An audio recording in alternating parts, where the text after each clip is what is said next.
Good morning students. बेटा हमारा ये चैप्टर चल रहा था मेरे संग की औरतें। आज इसकी लास्ट रीडिंग है, इसके बाद ये चैप्टर हमारा ख़त्म हो जाएगा। तो चलो स्टार्ट करते हैं। एक बात हमसे एक सी रही, घर बार को परंपरागत तरीके से हमने भले ना चलाया हो, उसे तोड़ा भी नहीं। इसमें लेखिका ये बताना चाह रही हैं कि चाहे वो अपने मन से ये सारी औरतें जिनके बारे में ये बता रही हैं, वो अपने मन से अपने घर में जी रही थी, जैसे कि परंपरागत तरीके से नहीं जी रही थी, जैसे कि एक आदर्श बहू बनने के लिए, परंतु उन्होंने अपनी कभी शादी को तोड़ा भी नहीं।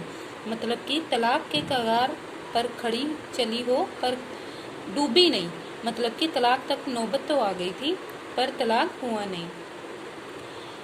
तो घर के भीतर रहते हुए भी अपनी मर्जी से ही जी लो तो काफ़ी है। मतलब इसमें लेखिका कहना चाह रही हैं कि विश्वास करती रही इस बात पर कि मर्द बदलने से कोई प्रयोजन सिद्ध नहीं हुआ। प्रयोजन मीन्स लाभ, कि जैसे तलाक हो गया फिर दूसरी जगह शादी करी तो इसका कोई फ़ायदा नहीं है। तो इससे क्या होता है कि जब हम उसी घर में रहकर अपनी मर्जी से जी रहे हैं तो ये भी बहुत बड़ी बात है। आगे कह रही हैं, शादी के बाद मैं बिहार के एक छोटे से कस्बे डालमिया नगर में रही, जहां मर्द औरतें तो बता रही हैं कि वो बिहार की एक बार की बात बता रही हैं कि वहां पर जो मर्द और औरतें थी वे पति पत्नी ही क्यों ना रहे हों, पर जब वो फिल्म देखने जाते थे तो अलग अलग दड़बों में बैठते थे, मतलब साथ में नहीं बैठते थे। फिर वो कह रही हैं कि मैं दिल्ली से कॉलेज की नौकरी छोड़कर वहां पहुंची थी और नाटकों के अभिनय करने की शौकीन रही थी, तो मैंने उनके चलन से हार नहीं मानी। मतलब कि उन्होंने शादीशुदा औरतों को पराये मर्दों के साथ नाटक करने के लिए मना लिया था और फिर 4 साल तक उन्होंने कई नाटक ऐसे किए। अकाल राहत कोष के लिए उन्हीं के माध्यम से पैसा भी इकट्ठा किया।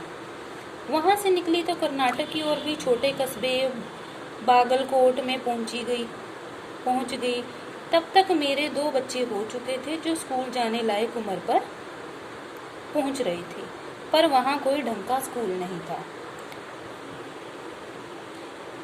लोगों की राय पर मैंने पास के कैथोलिक बिशप के दरख्वास्त की, मतलब रिक्वेस्ट की कि उनका मिशन वहाँ के सीमेंट कारखाने की आर्थिक मदद से हमारे कस्बे में एक प्राइमरी स्कूल खोल दे।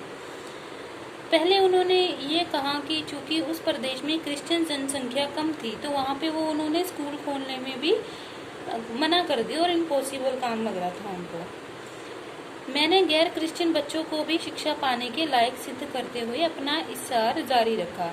उनका मतलब था कि जो क्रिश्चियन नहीं है वो भी तो शिक्षा पाने के अधिकारी है ना। अब ये तो कोई बात नहीं हुई कि वहाँ पे अगर क्रिश्चियन बच्चे कम हैं तो वहाँ पे क्रिश्चियन स्कूल नहीं खुलेगा, है ना। तब उन्होंने कहा कि हम कोशिश कर सकते हैं बशर्ते आप हमें यकीन दिलाएं कि वह स्कूल अगले 100 वर्षों तक चलता रहेगा। मतलब कि उनको ये था कि ये स्कूल चले ना चले हम स्कूल खोल लें। मुझे गुस्सा आ गया। मैंने कहा स्कूल की छोड़िए, किसी के भी बारे में यकीन नहीं दिलाया जा सकता वह अगले 100 वर्ष तक चलेगा। वह भी गुस्सा खा गए और बोले, खुदा का लाख शुक्र है बच्चे के ना पढ़ पाने की समस्या आपकी है, मेरी नहीं। मतलब कि बात तो सही थी। तो वो लेखिका को कह रहे थे कि ये समस्या आपकी है, उनकी थोड़ी ना थी। तो बात सच्ची थी पर लेखिका को भी गुस्सा आया।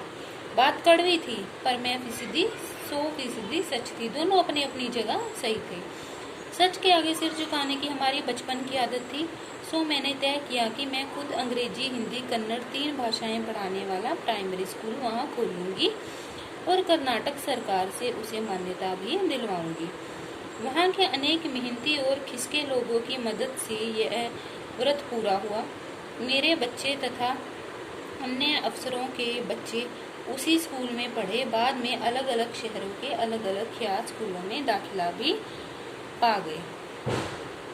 आगे वो कह रही हैं, ऐसे अनेक मौके आए जब मैंने अपने जिद्दीपने के नमूने पेश किए, पर सबसे ज़्यादा उसने मंच पाया मेरे लेखन में, जो शुरू से अब तक लीक से खिसका अपनी राह खुद तलाशता रहा। पर सब कुछ कर लेने पर भी मैं अपनी छोटी बहन रेनू के मुकाबिल नहीं पहुंच सकी। तो यहाँ पे वो अपनी छोटी बहन रेनू की बात कर रही हैं कि मैं रेनू इतनी जिद्दी नहीं थी जितनी कि वो जिद्दी थी। उससे तो लेखिका अपने आप को कम जिद्दी ही बता रही हैं।